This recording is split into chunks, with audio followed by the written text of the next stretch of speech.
Hey everyone, आप सभी लोग कैसे हैं? अच्छे ही होंगे। आज आप देख रहे हो मैप बना हुआ है मेरे पीछे। क्या कोई गेस कर सकता है कौन सा मैप है?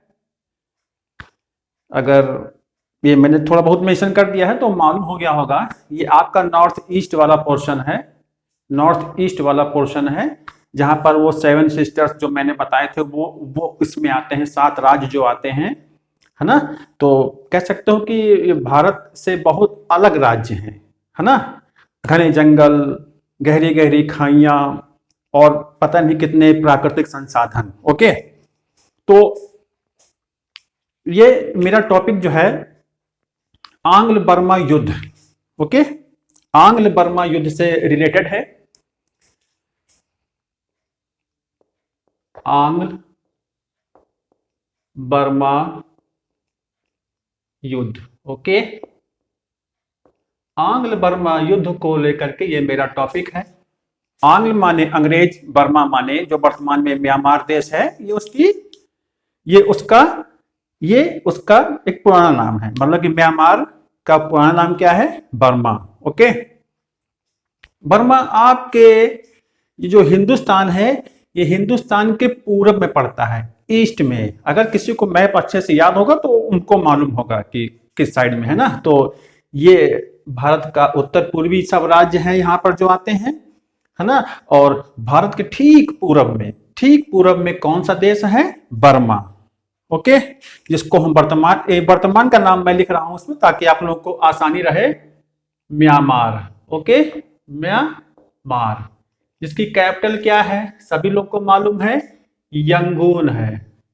यंगून, लेकिन यही पहले थी रंगून, है ना। तो कोई कंफ्यूज नहीं होना चाहिए कि रंगून अलग होगा, यंगून अलग होगा। नो, ऐसा नहीं है। रंगून का नया नाम है यंगून, म्यांमार की राजधानी। इसके अलावा एक नई राजधानी भी प्रस्तावित है जो कि इस भाग में पड़ती है। वो भी मैं यहां पर लिखे देता हूं, नेपाइडा। नेपाइडा। ओके, चलिए, ये तो हो गया नेपाइडा, ये राजधानी। छोटी सी जानकारी, जब अंग्रेज हमारे देश में शासन कर रहे थे तो वे लोग बंगाल पर अधिकार जमाए थे। सभी को पता है बंगाल पर अधिकार जमाए थे।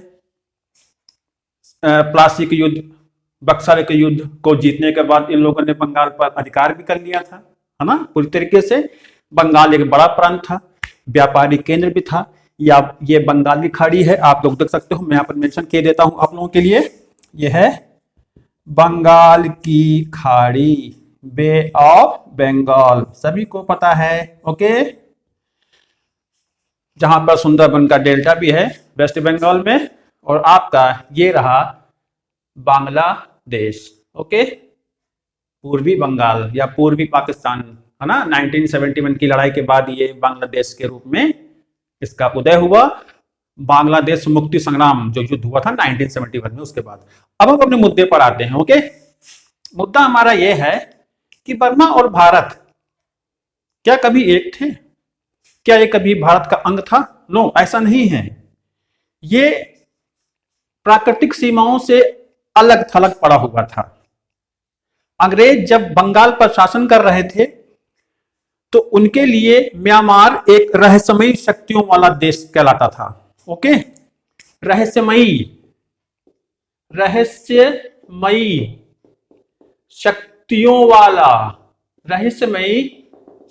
वाला देश ये लोग म्यांमार को कहते थे कि, और इसी वजह से ये लोग वहां पर जाते भी नहीं थे और उनका कोई मतलब भी नहीं था उससे। ओके, उसके बाद ऐसा क्या हुआ? चटगांव आप देख रहे हो, चटगांव जो मैंने यहां बना रखा है, मेंशन कर रखा है।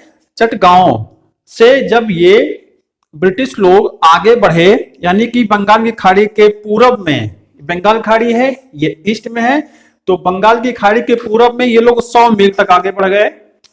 ओके, 100 मील, 100 माइल, 100 मील तक आगे बढ़ गए। और ये बांग्लादेश तो देश ही है, ये बंगाल की सीमा जो है म्यांमार से छूने लगी। बर्मा से छूने लगी। तो यहां पर बर्मी सरदार हुआ करते थे। ओके, तो बर्मी सरदार को ये बात नहीं जंची और उनमें से कुछ बर्मी सरदार जो थे वो महत्वाकांक्षी थे, विस्तारवादी थे। उन्हीं में एक था पात्री दोया। उन्हीं में एक था पात्री दोया। मैं यहां लिखे देता हूं पात्री दोया। ओके, पात्री दोया ये थोड़ा विस्तारवादी था।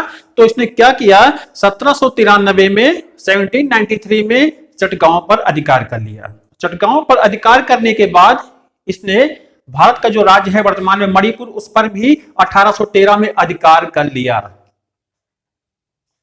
1813 में अधिकार कर लिया। फिर भी अंग्रेजों ने इस पर ज्यादा ध्यान नहीं दिया। लेकिन जब अति तब हो गई जब पात्री दोया के शासनकाल में शरणार्थी लोग भाग करके भारत में आकर के बसने लगे, ब्रिटिश प्रांतों में जाकर के बसने लगे। तो इसी पात्री दोया ने मांग की कि हमें उन बर्मी लोगों को सौंपो। और चूंकि अंग्रेज लोग जो हैं भले ही शासक थे, लेकिन थोड़ा उनके अंदर कहीं ना कहीं दया भाव था। तो उन लोगों ने उन शरणार्थियों को नहीं सौंपा। तो इसी पर एक्शन लेते हुए और अपने अंदाज में आते हुए, अपने अंदाज में कि हम मणिपुर जीत चुके हैं और वो चटगांव तो मेरे कब्जे में आ चुका है, अब देखते हैं आगे बढ़ते हैं ना। तो इसको लेते हुए ढाका, यानी कि शरणार्थी के मुद्दे को लेते हुए ढाका, ओके, और चटगांव अभी अधिकार किया है, चटगांव है ना। उसके बाद ये जो है मुर्शिदाबाद। ओके, मुर्शिदाबाद कहां पड़ता है, वेस्ट बंगाल में। ओके, उसके बाद एक जगह और है कासिम बाजार। ये मुर्शिदाबाद का ही एक नगर है। इन 4 जगहों पर 3 और ये 4, इन 4 जगहों पर 1819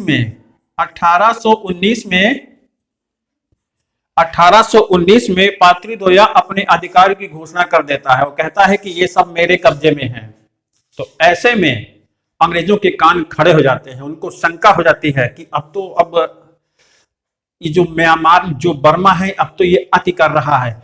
तो इसी मुद्दे को लेकर के जब यहाँ पर स्वतंत्रता की घोषणा कर दी जाती है बर्मी लोगों के द्वारा इन 4 जगहों पर, तो इसी का एक रिएक्शन होता है। और वो रिएक्शन क्या है, लॉर्ड एमहर्स्ट,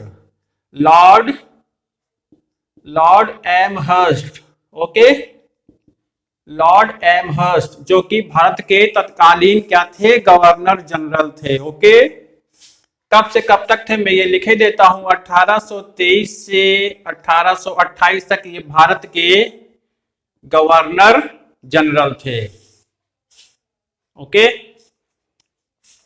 तो गवर्नर जनरल को ये बात पसंद नहीं आई और एक्शन लेते हुए पात्री दोया के खिलाफ, जो कि बर्मी शासक था, उसके खिलाफ युद्ध की घोषणा कर देते हैं। कब कर देते हैं, 1824 में। ओके, 1824 में युद्ध की घोषणा कर देते हैं, यानी कि प्रथम बर्मा युद्ध की घोषणा हो जाती है। ओके, प्रथम बर्मा युद्ध की घोषणा हो जाती है 1824 में। और उस युद्ध में जो सेनापति बनाया जाता है उसका नाम है कैंपबेल। ओके, कैंपबेल बनाया जाता है, कैंपबेल। ओके, अब कैंपबेल जो है युद्ध करते हुए क्या करता है, जो बर्मा है ये 2 भागों में बटा हुआ है। एक उत्तरी बर्मा, ये मैंने ब्लू लाइन से स्ट्रिप बना रखी है, और जो मैंने स्ट्रिप नहीं बना रखी, जो पोर्शन दिख रहा है आपको, ये निचला बर्मा है, दक्षिणी बर्मा है, लोअर बर्मा, ये अपर बर्मा। ओके, तो सबसे पहले जो एक्शन होगा इन दोनों में, वो निचले बर्मा को लेकर के होगा।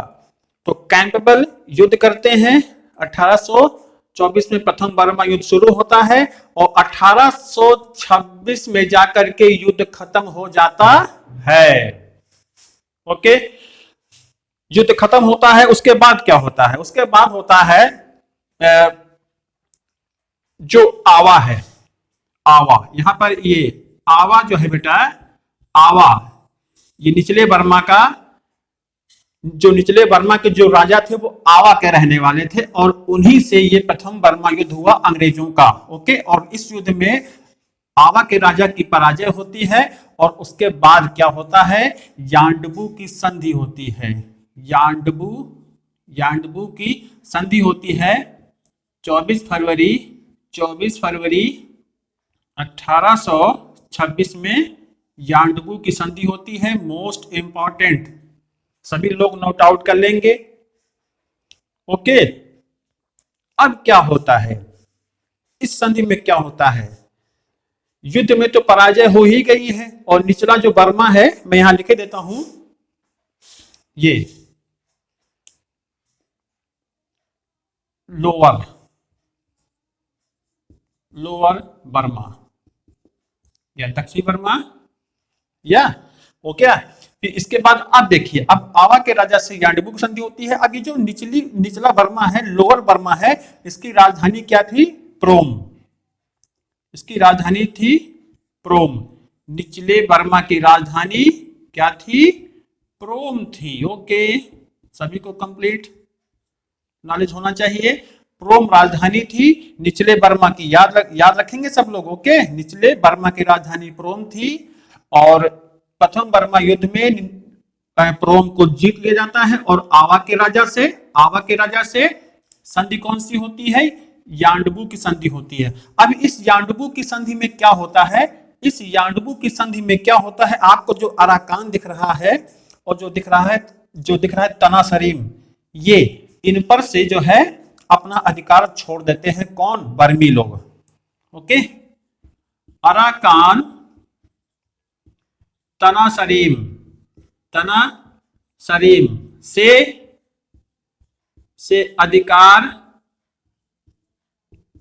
छोड़ देते हैं, कौन लोग, बर्मियों ने। ओके, पहली संधि की शर्त ये थी। ओके, उसके बाद दूसरा जो है, जब 1822 में बर्मियों ने असम पर और मणिपुर पर अधिकार कर लिया था। तात्कालिक कारण असम ही था उस युद्ध का, क्योंकि बहुत अंदर तक आ चुके थे बर्मी लोग। अब क्या होता है कि जो असम और मणिपुर है, असम और मणिपुर को स्वाधीन क्षेत्र घोषित कर दिया जाता है, स्वाधीन क्षेत्र घोषित कर दिया जाता है। और तीसरी शर्त क्या है, तीसरी शर्त यह है कि आवा के दरबार में, आवा के जो राजा हैं उनके दरबार में एक अंग्रेज रेजिडेंट रहेगा, अंग्रेज रेजिडेंट रहेगा, कहां पर, आवा में, जैसा कि सहायक संधि के द्वारा हुआ था, सबको पता होगा। ओके, बताने की जरूरत नहीं बार बार आप लोगों को, आप लोग स्मार्ट हो। चौथा है 1 करोड़ रुपए, 1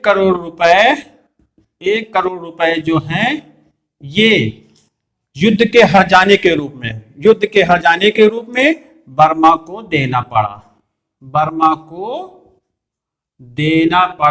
यानी कि बर्मा देगा, बर्मा को देना पड़ा। तो ये यांडबू की संधि की शर्तें थी। तो इस प्रकार से आपने ये देखा इसमें कि पहले बर्मा युद्ध में, प्रथम बर्मा युद्ध में, जो कि 1824 में शुरू हुआ, 1826 में खत्म हुआ और यांडबू की संधि हुई, उसके तहत इस पूरे लोअर बर्मा, निचले बर्मा को भारत में शामिल कर लिया जाता है। लेकिन एक क्षेत्र जो है रह जाता है जिसका नाम है पेगू।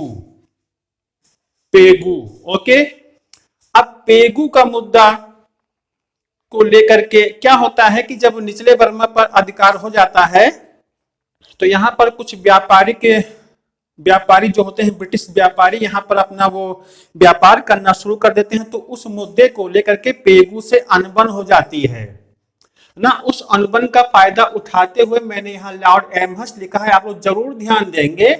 लॉर्ड एमहर्स्ट के बाद जो है लॉर्ड डलहौजी। ओके, कब से कब तक रहे, कब से कब तक रहे ये गवर्नर जनरल? 1848। ओके, 1848 से 1856 तक रहते हैं गवर्नर जनरल। ओके, कौन? लॉर्ड डलहौजी। लॉर्ड डलहौजी के समय में फाइनली जो सेकेंड आंग्ल बर्मा युद्ध होता है, सेकेंड आंग्ल बर्मा युद्ध होता है, कब होता है? दूसरा आंग्ल बर्मा युद्ध कब हुआ? 1852 में होता है। और 1852 के बर्मा युद्ध में पेगु को भी जीत लिया जाता है, हस्तगत कर लिया जाता है। तो पूरी तरीके से आप देख रहे हो निचला बर्मा चला गया ब्रिटिश आधिपत्य में। किसमें? ब्रिटिश आधिपत्य में चला जाता है, ब्रिटिश साम्राज्य में कह सकते हो, ब्रिटिश साम्राज्य में चला जाता है। क्या? लोअर बर्मा, निचला बर्मा, साउथ बर्मा। ओके, इसके बाद ये सब हुआ, अराकान, तनासरेम, आवा, प्रोम, पेगु चले जाते हैं कहां पर? ब्रिटिश आधिपत्य में। अब रह जाता है उत्तरी बर्मा। अब ये क्या रह जाए भाई, अब इसको भी ले लिया जाए। होता है ना कि बहुत कुछ ले लिए हैं, थोड़ा सा लाओ, अच्छा ये भी दे दो, तुम क्या करोगे? अब तुम्हारे तो बस का तो है नहीं, क्योंकि सब कुछ तो हम ही लेते चले आ रहे हैं, तो अब क्यों ना ये मेरा ही हो जाए, है ना? तो ब्रिटिश एम्पायर माने ये मेरा है, मेरा, इज माई। उसके बाद उत्तरी बर्मा को लेकर के विवाद शुरू होता है। अब वो विवाद क्या है? 1857 में उत्तरी बर्मा की राजधानी बनती है मांडले। मांडले वही है जहां पर जेल थी, जहां पर बहुत सारे भारतीय क्रांतिकारियों को जेल कैद करके इसी मांडले की जेल में भेजा गया था, है ना? और मांडले की जेल बहुत प्रसिद्ध है ना? कभी हम इस पर भी वीडियो बनाएंगे आप लोगों के लिए, बिल्कुल फिक्र ना करो, आप लोग जो चाहोगे वो मिलेगा आपको। लेकिन like and subscribe and share जरूर करते रहो, कि मेरी मेहनत मैं समझता हूं मैं 100% कर रहा हूं आप लोगों के लिए, ना सही 99 तो हो ही रहा है। ओके, चलिए आगे बढ़ते हैं। तो 1857 में मांडले राजधानी बन जाती है, राजधानी बन जाती है मांडले 1857 में, है ना? अब ये अंग्रेज सोचने में लगे हैं कि किस प्रकार से उत्तरी बर्मा को अब हस्तगत किया जाए, उत्तरी बर्मा को हस्तगत किया जाए। तो कहते हैं ना कि मौका आने दो, मौके के इंतजार में रहना चाहिए, परेशान मत हो, मौका मिलता है, सबको मिलता है, और इनको भी मिल रहा है, इन भाई साहब लोगों को भी मिल रहा है। वो कैसे मिलता है? थीबो जो है उत्तरी बर्मा, मांडले उत्तरी बर्मा के जो राजा हैं थीबो, है ना? थीबो, इनके शासनकाल में अंग्रेजों को मौका मिलता है उत्तरी बर्मा को जीतने का। थीबो जब राजा बनते हैं तो ये ब्रिटिश विरोधी हैं, सीधी सी बात है। बर्मा चला गया है तो चिढ़ेंगे नहीं क्या? क्या उनका स्वागत करेंगे कि आओ भाई इसको भी ले जाओ, मैं क्या करूंगा? उसके बाद थीबो जो है ब्रिटिश के खिलाफ, ध्यान से देखिएगा, जर्मनी, इटली और फ्रांस से बातचीत करते हैं, इनसे विचारों का आदान प्रदान शुरू कर देता है। ओके, और यही बात ब्रिटेन को पसंद नहीं आती, क्योंकि यूरोप महाद्वीप में ये जो 3 देश मैंने बताए हैं, जर्मनी, इटली, फ्रांस, ये ब्रिटेन के कॉम्पिटिटर हैं। क्योंकि आप आगे देखोगे जाकर के कि इन्हीं सब देशों से तो वर्ल्ड वॉर हुआ था, ब्रिटेन का, अमेरिका का, रूस का ना। तो इस प्रकार से आपने देखा कि ये थीबो जो है अब इनसे विचार विमर्श कर रहे हैं, है ना, ताकि अपनी शक्ति को बढ़ाया जा सके, अपनी शक्ति को दिखाया जा सके। किसको? ब्रिटेन के लोगों को। तो ये बात रास नहीं आती है ब्रिटेन को। अब वो मौके की तलाश में है। अब मौका मिल जाता है उत्तरी बर्मा में, Bombay Burma trading corporation,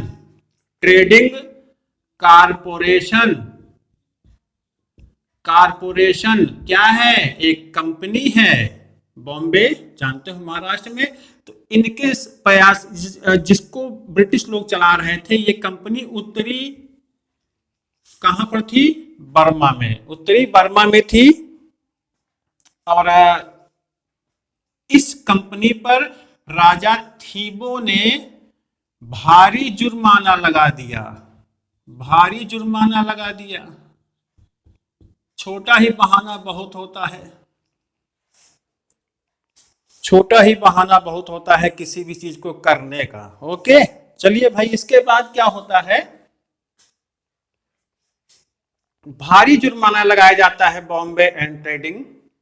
Bombay Burma trading corporation पर। इसी का बदला लेने के लिए लॉर्ड डफरिन, मैं यहां पर लिखे देता हूं, आप सब ध्यान देखिएगा, लॉर्ड डफरिन, जो कि भारत के गवर्नर जनरल हैं, यानी कि वायसराय कहलाएंगे 1857 के बाद वाला। ये 1884 से 1888 1884 से 1888 तक भारत के गवर्नर जनरल या वायसराय रहते हैं। और इन्हीं के समय में ही 1885 में तीसरा आंग्ल बर्मा युद्ध होता है ना, तीसरा आंग्ल बर्मा युद्ध होता है। और जो राजा थीबो है वो बिना किसी विरोध के आत्मसमर्पण कर देता है, क्योंकि उसको मालूम हो गया है कि अब संभव नहीं है ना, क्योंकि अत्याचारी शासक था और ऊपरी बर्मा के लोग भी कुछ इसको लाइक नहीं कर रहे, तो सपोर्ट नहीं मिला, तो झुकना पड़ा। ओके, जनता का समर्थन बहुत जरूरी होता है। ओके, चाहे वो राजा हो, चाहे वो देश का प्रधानमंत्री क्यों ना हो। ओके, उसके बाद 1885 में जो तीसरा बर्मा युद्ध होता है, इस बर्मा युद्ध के द्वारा क्या होता है? उत्तरी बर्मा भी अंग्रेजों के अधिकार में आ जाता है। तो एक प्रकार से आप लोग कह सकते हो 1885 तक पूरा जो बर्मा है, पूरा ये देख रहे हो अब, भारत में शामिल हो जाता है, शामिल कर लिया जाता है ब्रिटिश एम्पायर में। तो इस प्रकार से आपने देखा कि तीन गवर्नर जनरल के समय में ये हुआ। लॉर्ड एमहर्स्ट, ध्यान रखिएगा, लॉर्ड एमहर्स्ट के समय में शुरुआत होती है, उसके बाद लॉर्ड डलहौजी के समय में, और उसके बाद लॉर्ड डफरिन के समय में। तो तीन गवर्नर जनरलों के समय में ये बर्मा युद्ध हुआ। कौन कौन से, वो मैंने बता दिया है, उसको आप लोग जरूर लिख लेंगे। लॉर्ड एमहर्स्ट, लॉर्ड डलहौजी और लॉर्ड डफरिन। ओके, बहुत इंपॉर्टेंट है, मोस्ट इंपॉर्टेंट। शुरुआत लॉर्ड एमहर्स्ट से और अंत लॉर्ड डफरिन के द्वारा। ओके, तो इस प्रकार से कि पूरा का पूरा जो बर्मा शामिल हो जाता है। ये जो बर्मा है आपका, ये कब आजाद होगा, ये मैं बता देता हूं आप लोगों को, यहां पर लिखे देता हूं। जो बर्मा है ये 4 जनवरी 1948 में स्वतंत्र होता है। कब होता है? म्यांमार अंग्रेजों या उपनिवेश से स्वतंत्रता कब मिलती है इसको? 4 जनवरी 1948 में इसको स्वतंत्रता मिल जाती है। ओके, म्यांमार के रूप में, सभी लोग जानते हो। ओके, उसके बाद थोड़ा और मैं आपको बताना चाहता हूं, ये आप लोग यहाँ पे छोटी सी जानकारी और दे देता हूं वर्तमान को लेकर के। जो म्यांमार है एक लोकतंत्र के लिए लड़ाई लड़ रहा है, यहाँ पर सैन्य शासन स्थापित हो जाता है आए दिन, जैसे पाकिस्तान में आप देखते हो। तो इसी का विरोध करते हुए जो वहां की लोकप्रिय नेता है, लोकतंत्र समर्थक हैं आंग आंग सान शू की। सभी को मालूम होगा ना। तो आंग सान शू की ये कौन है? ये आंग सान की बेटी है, जिनकी हत्या 1947 में कर दी जाती है। ये जो है बर्मा के, म्यांमार के राष्ट्रपिता के नाम से जाने जाते थे। तो 1947 में आंग सान की हत्या हो जाती है और शू की, जो कि और जिनको आप लोग आज, जो कि महिला हैं, आप लोग जो उनको आजकल देखते हो ना, आंग सान शू की जो महिला हैं, वो आंग सान आधा नाम इनके पिता का नाम है और शू की उनका वास्तविक नाम है। तो आंग सान शू की ने एक लंबे समय तक लोकतंत्र के लिए लड़ाई लड़ी सैन्य शासन के खिलाफ। ओके, ये हुआ। तो एक लंबी लड़ाई लड़ी आंग सान शू की ने सैन्य तानाशाही के खिलाफ। ओके, और इस लंबी लड़ाई में इनको नजरबंद भी किया गया और 1991 में इनको नोबेल पुरस्कार भी मिलता है। नोबेल पुरस्कार भी मिलता है 1991 में। ओके, उसके बाद इनकी आजादी भी संभव हो पाती है। तो इस प्रकार से आपने देखा कि म्यांमार जो है, प्राचीन म्यांमार अंग्रेजों के अधीन आता है, स्वतंत्र होता है। आंग सान सू की जो कि वहां पर, जो कि वर्तमान में है भी। तो किस प्रकार से ये जो मैंने आपको बता दिया है, आप लोग सब नोट आउट कर लेंगे। ओके, और नोट आउट करने वाली चीज तो मैंने बता ही दिया है, गवर्नर जनरल 3-3 और यांडबू की संधि याद कर लेंगे। मोस्ट इंपॉर्टेंट फैक्ट है ये। बर्मा युद्ध में जो ज्यादातर पूछा जाता है वो यांडबू की संधि पूछी जाती है, 1826 वाली, है ना। और संधि की शर्तें क्या थी आप लोग लिख लेंगे, नोट आउट कर लेंगे, है ना।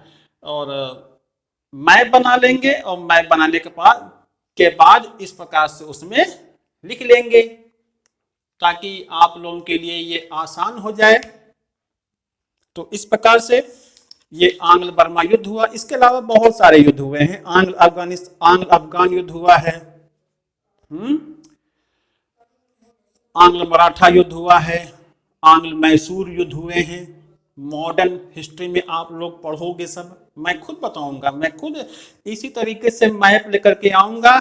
विद मैप आप लोगों को पूरा कॉन्सेप्ट क्लियर करूंगा, लेकिन आपको पहले शेयर करना होगा, लाइक करना होगा ना, और पूरा वीडियो देखना होगा। तो कह सकते हो ये मॉडर्न हिस्ट्री का ही आज पार्ट था, एक डिमांड पुल था ये, तभी मैंने ये टॉपिक बनाया आप लोगों के सामने। मैप वर्क किया और आपको बताया कि किस प्रकार से शुरू होता है। निचले बर्मा का पहले शामिल होना, उसके बाद उत्तरी बर्मा का भी भारत में शामिल हो जाना, है ना, ये सब होता है। और बर्मा में ही आपके जो अंतिम मुगल बादशाह थे उनको भी कैद करके रंगून भेज दिया गया था 1857 की क्रांति में। शायद ना जानते हो तो जान लीजिए, रंगून में ही भेजा गया था। रंगून जो है बेटा, नेपाइडा जो मैंने बताया है आप लोगों को, नेपाइडा इस भाग में पड़ेगा। ओके, नेपाइडा मैं यहां लिखे देता हूं, नेपाइडा ये यहां पड़ता है। और जो रंगून था, रंगून जिसको हम यंगून कहते हैं, वो इस भाग में पड़ता है। ओके, यंगून वो इस भाग में पड़ता है। इस भाग में ध्यान रखेंगे, रंगून को बदल करके यंगून कर दिया गया है। जगह सेम है, केवल नाम बदल गया है ना। तो इज दैट क्लियर? सब क्लियर हुआ आप लोगों का आज आंग्ल बर्मा युद्ध कॉन्सेप्ट? 3-3 हुए थे, सभी लोग लिख लेंगे, है ना। वो गवर्नर जनरल के नाम लिख लेना है, किस किस सन में हुआ लिख लेना है, बर्मा कितने भाग में बटा था, है ना। सबसे पहले कौन सा शामिल हुआ, सबसे बाद में कौन सा शामिल हुआ, ये जरूर पूछा जाता है क्वेश्चन वगैरह में। जो बड़े बड़े एग्जाम्स हैं, पीसीएस हैं, यूपीएससी में, या हिस्ट्री से जो टीजीटी पीजीटी बैठते हैं उसमें पूछा जाता है। ये ऑल एग्जाम के लिए के हिसाब देखा जाए तो बहुत इंपॉर्टेंट है ना। तो हो गया। तो आज का ये मेरा कॉन्सेप्ट था। इसको मैंने मैप के माध्यम से आपके सामने पेश किया, और आप लोग उसको नोट आउट करें, बनाएं और एक अच्छा सा रजिस्टर बनाएं, उसमें लिखें। ओके, और आज 31 दिसंबर है, जानते हो कल एक नई शुरुआत होने वाली है। मिलते हैं आपको कल एक नए, एक अच्छे, एक उम्दा कॉन्सेप्ट, एक अच्छी वीडियो के साथ। Okay, thank you.